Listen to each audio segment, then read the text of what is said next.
Next है हिस्टोरीग्राम। जो time series के ऊपर ग्राफ बनते हैं वो हिस्टोरीग्राम होता है। A curve showing changes in the value of one और मोर items from one period of time to the next is known as the graph of a time series. This curve is also called a histogram. ठीक है, जो time series data हो, जैसे आपको कोई भी data months में दिया हो, डेज़ में हो, आवर्स में हो, ईयर्स में हो, इस किस्म के डाटा को, क्वार्टर्स वगैरह में हो, इस किस्म के डाटा को जो है उसके ऊपर ग्राफ बनेगा, उसे कहेंगे हम हिस्टोरीग्राम। सिंपल वर्ड्स में जो टाइम सीरीज़ का ग्राफ होता है उसे हिस्टोरीग्राम कहते हैं। ठीक है, जैसे एग्जांपल में ईयर्स उसने आपको दिए हुए हैं, ईयर्स के ऊपर, ईयर्स का मतलब ये टाइम सीरीज डाटा है, तो इसके ऊपर जो ग्राफ बनेगा उसे कहेंगे हिस्टोरीग्राम। जस्ट डेफिनेशंस आपने इस बुक से लर्न करनी है, बाकी सारा SPSS पे करना है।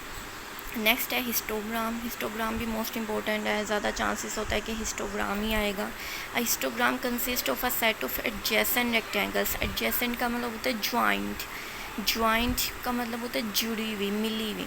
whose bars are marked off by class boundaries on the x axis। इसका मतलब है हिस्टोग्राम में x axis के ऊपर हम क्लास बाउंड्रीज लेंगे, and whose heights are proportional to the frequencies associated with respective classes। और जो उसकी हाइट्स हैं, जो y एक्सिस है उसके ऊपर हम फ्रीक्वेंसी लेंगे।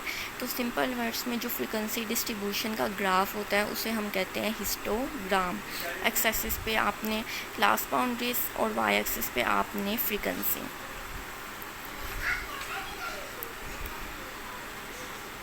उसके बाद एक और चीज़ पूछते हैं, MCQ के लिए इम्पोर्टेंट है। वो कहते हैं कि अगर आपकी क्लास बाउंड्रीज या क्लास लिमिट्स अनइक्वल साइज़ की हो तो फिर आपने क्या निकालना है।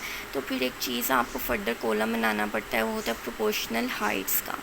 क्लास इंटरवल आपको निकालना आता है, क्योंकि क्लास लिमिट्स जो हैं अगर तो अनइक्वल साइज़ हैं तो फिर हर एक क्लास इंटरवल क्या होगा, वेरी करेगा। ठीक है, आपने कॉलम बनाना है क्लास इंटरवल का।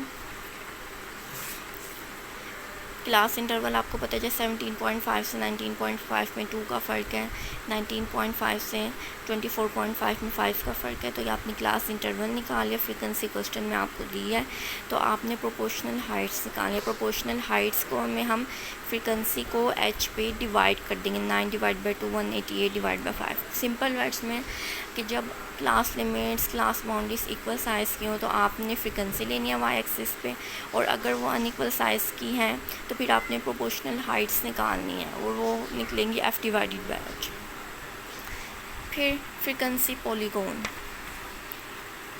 Frequency polygon is a graphic form of a frequency distribution which is constructed by plotting the points xf, where x is the class mark of the ith class and f is the corresponding frequency, and then connecting them by straight line segments provided by the class intervals are equal।